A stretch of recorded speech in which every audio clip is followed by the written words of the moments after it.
travaille au sein de l'association Cinéma 93, qui est en fait un peu l'association jumelle de cinéma public, mais en Seine-Saint-Denis.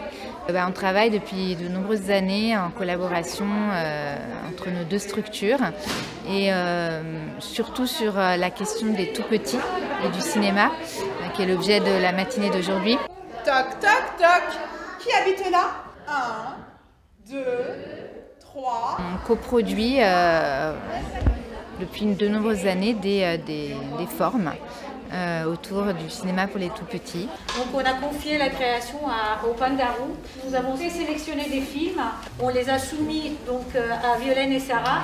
Et du coup, ensemble, en fait, nous avons fait cette programmation-là. L'idée, c'était de faire apparaître des formes qui puissent suggérer un animal ou quelque chose, mais qui puisse aussi laisser la porte ouverte à plein d'interprétations, à toutes les imaginations, que ce soit le plus abstrait possible finalement. Et on s'est éloigné de plus en plus du figuratif pour aller vers des choses très très basiques, des cercles, des triangles, voilà. Dans l'idée que ce soit accessible aux tout petits et à toutes les imaginations, qu'on puisse y voir un peu ce qu'on veut, et à chaque fois on met la petite cheminée à la fin pour transformer n'importe quelle forme en maison. Et on était très heureuse de découvrir ce résultat, et surtout dans le cadre d'une journée professionnelle dans un festival, parce que ça permet tout de suite de pouvoir échanger avec les professionnels qui sont là, à la fois des professionnels de la petite enfance, mais aussi des professionnels des salles de cinéma, des professionnels du cinéma, et de pouvoir nourrir la réflexion autour de l'accompagnement de ce type de programme.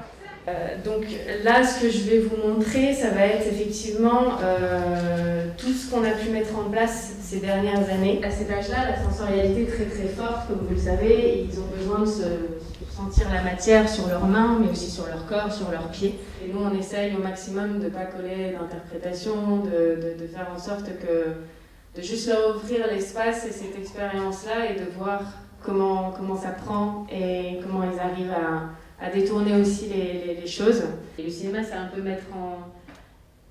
donner de la vie à un livre, en fait, à des images finalement différemment. Toujours dans l'idée de créer des liens entre le cinéma et les autres arts pour permettre une médiation autour des films et permettre en fait une séance qui soit un ciné-spectacle et qui permette à des très jeunes spectateurs de découvrir aussi le cinéma. Cette année, on a édité ce guide. Voilà, on est dans ce contexte de la question de la surexposition des enfants aux écrans.